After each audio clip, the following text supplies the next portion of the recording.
वासुदेव चतुर्थी के नाम से भी जाना जाता है। और आज के इस पावन दिन श्रद्धा से सुनिए चौथ माता और गणेश जी की दिव्य कथा। चौथ माता अपनी करुणा से संतान को आने वाले हर संकट से बचाती है, उनकी रक्षा करती है और जिन दंपतियों के जीवन में संतान का सुख का अभाव है उन्हें मातृत्व और पितृत्व का आशीर्वाद प्रदान करती है। वही विघ्नता श्री गणेश भगवान अपने भक्तों के सारे संकट हरकर उन्हें बल, बुद्धि, विद्या और सफलता का वरदान देते हैं। उनकी कृपा से रुके हुए कार्य भी आसानी से पूर्ण हो जाते हैं। आप सब भी अपने परिवार के सुख शांति, उज्जवल भविष्य और दीर्घायु जीवन की कामना से इस कथा को पूर्ण श्रद्धा से अवश्य सुनिए। संभव है कि आज के इस पावन व्रत पर और कथा श्रवण पर प्रभु की कृपा से आपके जीवन में भी सुख, समृद्धि और मंगल की वर्षा हो जाए। हे चौथ माता, हमारे घर परिवार को संकटों से दूर रखना। हे गणपति बप्पा, हमारे जीवन से सभी विघ्न हरकर ज्ञान, साहस और सफलता का आशीर्वाद देना। तो हम सब मिलकर भगवान गणेश जी का ध्यान करके इन कथाओं को श्रवण करते हैं। भगवान गणेश जी की पूजा देवताओं में सबसे पहले की जाती है, लेकिन बात उस समय की है जब उनका विवाह नहीं हो रहा था, क्योंकि कोई भी कन्या उनसे विवाह नहीं करना चाहती थी। क्योंकि एक तो गणेश जी का सिर हाथी का सिर था, दूसरा उनका एक दांत भी टूटा हुआ था। इसीलिए कोई भी कन्या उनसे विवाह करने के लिए तैयार नहीं हो रही थी। विवाह न होने के कारण गणेश जी दुखी रहने लगे। जब गणेश जी अन्य देवी देवताओं के विवाह में जाते थे तो उन्हें अपने विवाह की बात याद आ जाती थी। दूसरे देवी देवताओं का विवाह होते देखकर गणेश जी इतने ज्यादा दुखी हो गए कि उन्होंने दूसरे देवी देवताओं के विवाह में अड़चन लाना शुरू कर दिया। और उनके इस कार्य में उनकी सहायता करता था उनका वाहन मूषक। गणेश जी के आदेश पर उनका वाहन मूषक सभी देवताओं के विवाह में जाता और उनके मंडप को खराब कर देता था, जिस कारण विवाह में बाधा आ जाती थी। गणेश जी और मूषक की इन शरारतों से सभी देवी देवतागण परेशान हो गए थे। इसीलिए एक बार सभी देवतागण मिलकर गणेश जी के पिता यानी महादेव जी के पास शिकायत लेकर गए, लेकिन शिव जी के पास भी इस समस्या का कोई समाधान नहीं था। इसीलिए वह देवताओं की कोई सहायता नहीं कर पाए। तब भगवान शिव और माता पार्वती ने देवताओं को इतना कहा कि इस समस्या का हल तो केवल ब्रह्मा जी ही निकाल सकते हैं। महादेव और देवी पार्वती की बात सुनकर सारे देवी देवता श्री ब्रह्मा जी के पास चले गए। उस समय ब्रह्मा जी योग निद्रा में लीन थे। ब्रह्मा जी को योग में देखकर देवी देवता उनसे प्रार्थना करने लगे, जिसके फलस्वरूप ब्रह्मा जी के योग से रिद्धि सिद्धि नाम की पुत्रियां प्रकट हुई। क्योंकि रिद्धि सिद्धि ब्रह्मा जी के योग से उत्पन्न हुई थी, इसीलिए रिद्धि सिद्धि को ब्रह्मा जी की मानस पुत्रियां कहा जाता था। पुत्रियों को प्राप्त करने के बाद ब्रह्मा जी अपनी दोनों पुत्रियों रिद्धि और सिद्धि को लेकर गणेश जी के पास पहुँचे और गणेश जी को उन्हें शिक्षा देने के लिए कहने लगे। क्योंकि गणेश जी बहुत ही बुद्धिमान और ज्ञानी थे, ब्रह्मा जी के कहने पर भगवान गणेश रिद्धि सिद्धि को शिक्षा देने के लिए तैयार हो गए। अब रिद्धि सिद्धि की शिक्षा शुरू हो गई थी। इस बीच जब कभी उनका शरारती मूषक किसी देवी देवता के विवाह में अड़चन डालने के लिए गणेश जी को उनके विवाह के बारे में बताने के लिए आता, तो रिद्धि सिद्धि स्वांग रचकर हमेशा मूषक को भगा दिया करती, जिससे देवी देवताओं का विवाह बिना किसी विघ्न के पूरा हो जाता था। ऐसा करते करते बहुत समय बीत गया। एक दिन गणेश जी को पता चल गया कि रिद्धि सिद्धि के कारण ही देवी देवताओं का विवाह बिना किसी अड़चन के पूरा हो रहा है। इस बात का पता लगने पर गणेश जी बहुत क्रोधित हुए, लेकिन गणेश जी क्रोधित कर पाते इससे पहले ही श्री ब्रह्मा जी वहां प्रकट हो गए और गणेश जी से कहने लगे कि हे गणेश, मेरे दोनों पुत्रियों रिद्धि सिद्धि के लिए मुझे कोई योग्य वर नहीं मिल रहा है, इसीलिए मैं आपसे अनुरोध करता हूँ कि आप ही मेरी दोनों पुत्रियों से विवाह कर लीजिए। तब ब्रह्मा जी के कहने पर गणेश जी रिद्धि सिद्धि से विवाह करने के लिए तैयार हो गए और फिर उनका विवाह बड़े ही धूमधाम से रिद्धि सिद्धि के साथ हुआ। ऐसी मान्यता है कि गणेश जी के रिद्धि और सिद्धि से 2 पुत्र हुए, जिनका नाम शुभ और लाभ है। कुछ कथाओं में ऐसा भी वर्णन मिलता है कि रिद्धि सिद्धि प्रजापति विश्वकर्मा जी की पुत्रियां हैं। आज के दिन गणेश भगवान की पूजा करने से ऐसा माना जाता है कि भगवान गणेश जी की पूजा के साथ ही माता रिद्धि सिद्धि और शुभ और लाभ की पूजा भी स्वतः हो जाती है और इन सभी का आशीर्वाद भी मिलता है। यह थी गणेश भगवान की कहानी। अब सुनिए संकष्टी चतुर्थी की पौराणिक व्रत कथा।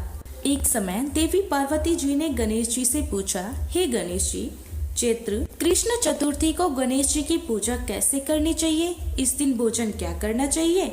चैत्र मास के गणपति देवता का क्या नाम है? उनकी पूजन आदि का क्या विधान है? यह सब आप मुझसे कहिए। तब गणेश जी कहने लगे, हे माते, चैत्र कृष्ण चतुर्थी के दिन विकट नाम से गणेश जी की पूजा करनी चाहिए। दिन भर व्रत रखकर रात में षोडश उपचार से पूजन करना चाहिए। ब्राह्मण भोजन कराने के बाद ही इस दिन फलाहार करना चाहिए। यह व्रत सभी प्रकार के संकटों का नाश करने वाला है। इस दिन शुद्ध घी के साथ बिजोरे नींबू का हवन करने से बाजन स्त्रियां भी पुत्रवती हो जाती है। हे देवी, इसका इतिहास बड़ा विचित्र है। मैं उसे कह रहा हूँ।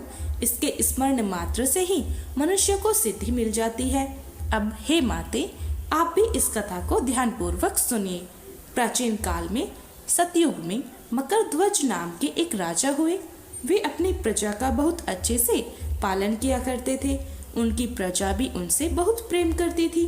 उनके राज्य में कोई भी निर्धन गरीब नहीं था। चारों वर्ण अर्थात ब्राह्मण, क्षत्रिय, वैश्य, शूद्र अपने अपने धर्मों का पालन किया करते थे। प्रजा को चोर, डाकू आदि का बिल्कुल भी भय नहीं था। प्रजा स्वस्थ रहती थी। सभी लोग उदार, दयालु, सुंदर, बुद्धिमान, दानी और धार्मिक थे। इतना सुंदर शासन राज्य होते हुए भी राजा को पुत्र की प्राप्ति नहीं हुई। इसके बाद महर्षि याज्ञवल्क्य की कृपा से उनके द्वारा दिए गए उपदेश से उन्हें बाद में पुत्र की प्राप्ति हुई। राजा राज्य का सारा भार अपने मंत्री धर्मपाल पर सौंपकर तरह तरह के खेल खिलौने ने अपने राजकुमार का पालन पोषण करने लगे। राज्य शासन हाथ में आ जाने के कारण मंत्री धर्मपाल धन धान्य द्वारा समृद्ध हो गए। मंत्री महोदय को एक से बढ़कर एक 5 पुत्र हुए। मंत्री पुत्रों का धूमधाम के साथ विवाह हुआ और वे सभी धन का उपभोग करने लगे। मंत्री के सबसे छोटे लड़के की पत्नी अत्यंत धर्मपरायणी थी। चैत्र कृष्ण चतुर्थी आने पर उसने बड़े भक्ति भाव से गणेश जी की पूजा की। उसका पूजन और व्रत देखकर उसकी सास एक दिन उससे कहने लगी, अरे क्या तंत्र मंत्र के द्वारा तू मेरे पुत्र को अपने वश में करने का उपाय कर रही है? बार बार सास के मना किए जाने पर भी जब बहू नहीं मानी तो सास ने कहा, अरे दुष्ट, तू मेरी बात क्यों नहीं मान रही है? तुझे पीट कर ठीक कर दूंगी। और यह सब तांत्रिक अभिचार मुझे बिल्कुल पसंद नहीं है। सासू माँ के इस प्रश्न के उत्तर में बहू कहने लगी, सासू माँ, मैं तो संकट नाशक गणेश जी का व्रत कर रही हूँ। यह व्रत अत्यंत ही शुभ फलदायक होता है। अपनी बहू की बात सुनकर उसने फिर अपने पुत्र से कहा, हे पुत्र, तुम्हारी पत्नी तो जादू टोने पर उतारू हो गई है। मेरे कई बार मना करने पर भी वह मानती नहीं। तुम इसको मार पीट कर ठीक कर दो ताकि यह इस मंत्र का तंत्र मंत्र करना छोड़ दे। और मैं किसी गणेश जी को नहीं जानती। यह कौन है और इनका व्रत कैसे होता है? अरे हम लोग तो राजकुल के मनुष्य हैं। फिर भला हम लोगों पर किस प्रकार की विपत्ति आएगी और यह किस तरह की विपत्ति को नष्ट करेगा? इस तरह माँ की बातों में आने के बाद बेटे ने अपनी पत्नी को खूब मारा पीटा और इतनी पीड़ा सहने के बाद भी पत्नी ने गजानन जी की पूजा या व्रत करना बंद नहीं किया। उसने गजानन का व्रत किया। पूजा करने के बाद वह गणेश जी को याद करती हुई, उसका स्मरण करती हुई सच्चे मन से उनसे प्रार्थना करने लगी, हे गणेश जी, आप किसी भी तरह का कष्ट मेरे सास ससुर को दे दीजिए ताकि उनके मन में आपके प्रति भक्ति जाग जाए। और फिर तो गणेश भगवान जी ने बहू की भक्ति को देखकर और उस पर प्रसन्न होकर देखते ही देखते राजकुमार का अपहरण करके मंत्री धर्मपाल के महल में छुपाकर रख दिया। बाद में उनके वस्त्र आभूषण आदि उतारकर राजमहल में फेंक दिए और खुद अंतर ध्यान हो गए। इधर राजा ने अपने पुत्र को बहुत तेजी से पुकारा, लेकिन बदले में कोई जवाब नहीं आया। फिर उन्होंने मंत्री के महल में जाकर पूछा कि मेरा राजकुमार कहाँ चला गया। महल में उनके सभी वस्त्र आभूषण तो है, लेकिन राजकुमार कहाँ चला गया है? किसने ऐसा निंदनीय काम किया है? हाय, मेरा राजकुमार कहाँ गया? राजा की बात सुनकर मंत्री ने उत्तर दिया, हे राजन, आपका चंचल पुत्र कहाँ चला गया है? इसका मुझे नहीं पता। मैं अभी गांव, नगर, बाग बगीचे सब जगह पर खोज कर आता हूँ। इसके बाद राजा ने अपने मंत्रियों से, अपने सारे सेवकों से कहा, हे अंगरक्षकों, हे मंत्रियों, मेरे पुत्र का जल्दी ही पता लगाओ। राजा का आदेश पाकर राजा के दूत और सेवक सभी लोग जगह जगह पर राजकुमार की खोज करने लगे। जब कहीं भी पता नहीं लगा तो आकर राजा से डरते डरते उन्होंने निवेदन किया कि महाराज, अपहरण कर्मियों का तो कहीं कोई सुराग नहीं मिला और राजकुमार को भी किसी ने आते जाते कहीं नहीं देखा। उनकी बातों को सुनकर फिर राजा ने अपने मंत्री को बुलवाया। मंत्री ने राजा से पूछा कि बताओ, मेरा पुत्र कहाँ है? हे धर्मपाल, मुझे साफ साफ बता दो कि मेरा राजकुमार कहाँ है। उसके वस्त्र आभूषण तो दिखाई दे रहे हैं, केवल वही नहीं है। अरे नीच, जल्दी बताओ, नहीं तो मैं तुम्हारा वध काट डालूंगा, तेरे कुल को नष्ट कर दूंगा। इसमें बिल्कुल भी संदेह नहीं है। अब राजा द्वारा डांट पड़ने पर वह मंत्री हैरान रह गया। फिर मंत्री ने सिर झुकाकर कहा, हे राजन, मैं पता लगाता हूँ। इस नगर में बालक अपहरणकर्ताओं का तो कोई गिरोह ही नहीं है और ना ही आपके राज्य में डाकू आदि रहते हैं। फिर भी हे महाराज, पता नहीं किसने ऐसा नीच कर्म किया और ना जाने राजकुमार कहाँ चला गया। तब धर्मपाल ने आकर महल में अपनी पत्नी और अपने पुत्रों से इस बारे में पूछा। उसने अपनी सारी बहुओं को भी बुलाकर पूछा कि बताओ, राजकुमार कहाँ है और यह नीच कर्म किसने किया है? अगर राजकुमार का पता नहीं लगा तो राजा मुझ अभाग्य के वंश का विनाश कर देंगे। ससुर की बात सुनकर छोटी बहू कहने लगी, हे पिताजी, आप इतना परेशान क्यों हो रहे हैं? आप पर गणेश जी का कोप हुआ है, इसीलिए आप गणेश जी की आराधना कीजिए, तभी आपका यह संकट दूर हो सकेगा। राजा से लेकर नगर के सभी स्त्री पुरुष, बालक, वृद्ध संकट नाशक चतुर्थी का व्रत विधि पूर्वक करेंगे तो गणेश जी की कृपा से राजकुमार मिल जाएंगे। बहू ने कहा, पिताजी, मेरा वचन कभी मिथ्या नहीं होगा। छोटी बहू की बात सुनकर ससुर ने हाथ जोड़कर कहा, हे बहू, तुम धन्य हो, तुम मेरा और मेरे कुल का उद्धार कर दोगी। बताओ बेटी, गणेश जी की पूजा कैसे होती है? मैं बंद बुद्धि होने के कारण व्रत के महात्म्य को नहीं जानता हूँ। हे कल्याणी, हम लोगों से जो भी अपराध हुआ उसे क्षमा कर दो, राजकुमार का पता लगा दो। तब सभी लोगों ने मिलकर कष्टनाशक गणेश चतुर्थी का व्रत आरंभ कर दिया। राजा सहित समस्त प्रजाजनों ने गणेश भगवान की प्रसन्नता के लिए इस व्रत को किया, जिससे गणेश जी बहुत प्रसन्न हुए और वह सब लोगों को देखते ही देखते उन्होंने राजकुमार को प्रकट कर। राजकुमार को सामने देखकर राजा सहित सभी नगरवासी आश्चर्य में पड़ गए। सब लोग बहुत प्रसन्न हुए और राजा के प्रसन्नता की तो सीमा ही नहीं रही। राजा कह उठे, हे गणेशी भगवान, आप धन्य हैं और इस मंत्री की कल्याणी पतोहू भी धन्य है, जिसकी कृपा से मेरा पुत्र यमराज के यहाँ जाकर भी लौट आया है। इसीलिए अब सब लोग इस संतानदायक और कष्ट निवारक व्रत को निरंतर विधि पूर्वक करते रहें। अपनी माता पार्वती को इस प्रकार व्रत का विधान बताकर गणेश भगवान मौन हो गए। अपनी माता पार्वती को इस प्रकार व्रत का विधान बताकर गणेश भगवान मौन हो गए। यह सारी कथा धर्मराज युधिष्ठिर के पूछने पर भगवान श्री कृष्ण ने उनसे सुनाई थी और कहा, हे धर्मराज, त्रैलोक्य में इस व्रत से बढ़कर अन्य कोई व्रत नहीं है। हे धर्मराज, आप भी अपने नगर के और अपने समस्त कलेशों के नाश के लिए इस व्रत को अवश्य कीजिए। श्री कृष्ण भगवान के श्री मुख से इस कथा को विस्तार पूर्वक सुनकर तब धर्मराज युधिष्ठिर ने भक्ति भाव से चैत्र कृष्ण चतुर्थी का व्रत किया और गणपति भगवान की कृपा से अपने खोए हुए राज्य को पुनः प्राप्त कर लिया। चतुर्थी तिथि आने पर स्नान करके बाद में सोने, चांदी, तांबे, पीतल या मिट्टी से बनी भगवान गणेश जी की मूर्ति स्थापित करनी चाहिए। गणेश जी को स्नान कराना चाहिए। इसके बाद जनेऊ धारण करानी चाहिए। अबीर, गुलाल, चंदन, सिंदूर, इत्र आदि गणपति को अर्पित करने चाहिए। वस्त्र अर्पित करें, अक्षत चढ़ाएं, फूलों से श्रृंगार करें, गणेश मंत्र बोलते हुए दुआ अर्पित करें, भगवान को लड्डुओं का या मोदक का भोग लगाएं, कपूर जलाएं, धूप दीप से आरती करें। पूजा करने के बाद भगवान से सच्चे मन से क्षमा याचना करें। अंत में बचा हुआ प्रसाद अन्य सभी भक्तों में बांट दें। अगर संभव हो सके तो घर में ब्राह्मणों को भोजन कराएं और अपने सामर्थ्य के अनुसार उन्हें दान दक्षिणा दें। इस प्रकार जो भी विघ्नहर्ता भगवान गणेश जी को समर्पित यह व्रत करता है, उनके सभी कष्टों का नाश हो जाता है और उन पर सदैव गणेश भगवान की कृपा बनी रहती है। तो सभी प्रेम से मिलकर बोलिए, विघ्नहर्ता भगवान गणेश की जय। अब सुनिए चौथ माता की कथा, जिनके बिना संकष्टी चतुर्थी की सुनी गई कथाएं अधूरी रहती है।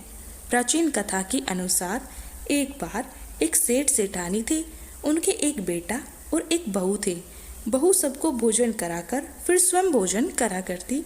उनकी एक पड़ोसन ऐसी भी थी जो रोज बहू से पूछती कि बहू आज क्या बनाया है खाने में। बहू कहती ठंडो बासी। एक दिन उसके पति ने ऐसा सुनकर विचार किया कि आज तो पकवान बनाए हैं, फिर देखें मेरी पत्नी क्या कहती है। उसने तरह तरह के पकवान बनवाए और घर के सभी लोगों ने एक साथ बैठकर भोजन किया। आज भी पड़ोसन ने पूछा तो बहू ने वही कहा, ठंडो बासी। सेठ के लड़के ने सोचा हो ना हो कोई बात जरूर है जिस कारण मेरी पत्नी ऐसा कहती है। फिर उसने अपनी पत्नी से पूछा, तुम रोज ठंडो बासी खाया ऐसा ही क्यों कहती हो, जबकि हम सब ने तो एक साथ बैठकर कई तरह के पकवान खाए थे। तब उनकी पत्नी बोली, हम सब जो खा रहे हैं वह हमारे बाप दादाओं की कमाई है। जिस दिन आप कमा कर लाओगे उस दिन मैं समझूंगी कि हम ताजा भोजन कर रहे हैं। सेठ के लड़के ने इस बात पर खूब विचार किया। फिर एक दिन अपनी माँ से बोला, माँ मैं एक बड़े शहर में पैसे कमाने जा रहा हूँ। माँ बोली, बेटा हमारे पास तो इतना धन है कि खाए नहीं खाया जाएगा। माँ के मना करने पर भी बेटे ने खुद कमाने का निश्चय कर लिया और जाते समय अपनी पत्नी से बोला कि जब मैं कमाकर बहुत सारा धन लेकर वापस ना लौटूं, तुम चूल्हे की आग मत बुझने देना। और फिर एक दिन चूल्हे की आग बुझ गई। तब वह मन ही मन घबराने लगी, कहीं मेरे पति पर कोई संकट तो नहीं आन पड़ेगा। जल्दी से पड़ोस में से आग लाकर चूल्हे में रख दूं। ऐसा सोचकर वह पड़ोस में गई। वहां पड़ोसन चौथ माता का व्रत पूजन कर रही थी। पड़ोसन ने कहा, बहन थोड़ी देर में आकर ले जाना। बहू ने पड़ोसन से पूछा कि आप यह व्रत क्यों करती हो, इससे क्या मिलता है। पड़ोसन बोली, चौथ माता के इस व्रत को करने से अन्न लक्ष्मी मिले और अपनी मनोकामना भी पूर्ण होती है। अब बहू भी चौथ माता का व्रत करने लगी। दीवार पर चौथ माता बनाई और उस दिन घी गुड़ का चूरमा बनाकर रात को चंद्रमा को अर्घ देकर भोजन करती। ऐसा करते करते उसे बहुत दिन बीत गए। उधर चौथ माता ने बहू के पति को सपने में दर्शन दिए कि साहूकार के बेटे तू जाग रहा है कि सो रहा है, तेरी पत्नी तुम्हें बहुत याद कर रही है। जा घर जा और उसकी चिंता मिटा। तू दुकान खोलकर कंकु केसर का पांगलिया बनाकर बैठ जाना। आज तेरा सारा हिसाब किताब हो जाएगा। अब तो चौथ माता ने जैसा कहा था वैसा ही हुआ। उसने घर जाने की तैयारी की और गाड़ी भरकर धन दौलत लेकर चल पड़ा। रास्ते में एक बड़ा सा काला नाग फन बहलाए बैठ गया और बोला, आज तो मैं तुम्हें डसूंगा, छोड़ूंगा नहीं, तेरी उम्र मेरी हो गई है। सेठ का लड़का बोला, आज चौथ माता ने मुझे सपना दिया तो मैं अपनी पत्नी से मिलने घर जा रहा हूँ। वहाँ मेरी पत्नी मेरा इंतजार कर रही होगी, बहुत चिंता कर रही होगी। मैं उससे मिलकर जरूर वापस आऊँगा, तब तुम मुझे डस लेना। नाग बोला, तुम अगर शपथ लेकर जाओ तो ही मैं तुम्हें जाने दूंगा। अगर तुम लौटकर नहीं आए तो तुम्हारे घर पर आकर ही तुम्हें डस लूंगा। इस प्रकार साहूकार का वह बेटा सांप को वचन देकर अपने घर पहुंच गया। वहां सभी से हंसी खुशी से मिला और भोजन करके फिर एक कोने में उदास होकर बैठ गया। उसकी पत्नी ने उदासी का कारण पूछा तो पति ने काले नाग वाली बात बताते हुए कहा, अगर मैं उसके पास नहीं जाऊंगा तो वह घर आकर ही मुझे डस लेगा। पत्नी बहुत चतुर थी, बोली, आप घबराओ नहीं, लेट जाओ, मैं एक उपाय करती हूँ। पत्नी ने कमरे की 7 पैडी धोई। पहली पैडी पर रेत, दूसरी पर इत्र, तीसरी पर गुलाल फूल, चौथी पर कंकु केसर, 5वीं पर लड्डू पेड़ा, 6ठी पर गादी गलीचा और 7वीं पैडी पर दूध से भरकर कटोरा रख दिया। इस प्रकार वह 7 ही पैडी सजाकर बैठ गई। आधी रात होते ही वह नाग आकर पैडी चढ़ने लगा। पहली पैडी पर रेत में लौट गया और कहने लगा, सेठ की बहू ने आराम तो बहुत दिया, लेकिन क्या करूं, वचन से बंधकर आया हूं, इसीलिए डसूंगा तो मैं जरूर। इस प्रकार 7 ही पैडियों पर वह नाग आराम करता हुआ और कहता कि डसूंगा जरूर। कमरे में जाने ही वाला था कि चौथ माता ने विचार किया कि अगर मैं इसे नहीं बचाऊंगी तो संसार में धर्म कर्म और व्रत पूजन फिर कौन मानेगा। अब तो गणेश जी, चंद्रमा जी और चौथ माता ने साहूकार के बेटे को बचाने का विचार किया। चंद्रमा जी ने उजाला कर दिया, चौथ माता ढाल बन गई और गणेश जी ने तलवार लेकर नाग को मार दिया। ढाल से ढक दिया। बहू भी थकी हारी सो गई। दिन हुआ तो लोग बेटे से मिलने आए, परंतु बेटा बहू उठे ही नहीं थे। बहुत देर हो गई तो माँ उन्हें उठाने के लिए गई। माँ ने 7 पैडियों पर जो कुछ देखा तो बहुत घबराई और जोर से बेटे बहू को आवाज लगाई। बेटा बहू उठे तो देखा कि एक ढाल तलवार वहां पड़ी है। अब ढाल उठाई तो वही काला नाग मरा हुआ था। बेटा बहू ने सोचा कि आज तो धर्म कर्म ही आड़े आए, जब भगवान श्री गणेश और चौथ माता ने हमारी रक्षा की। हे चौथ माता, आपने जैसे सेठ के बेटे की बहू की रक्षा की, वैसे सबकी रक्षा करना। प्रेम से बोलिए, चौथ माता की जय।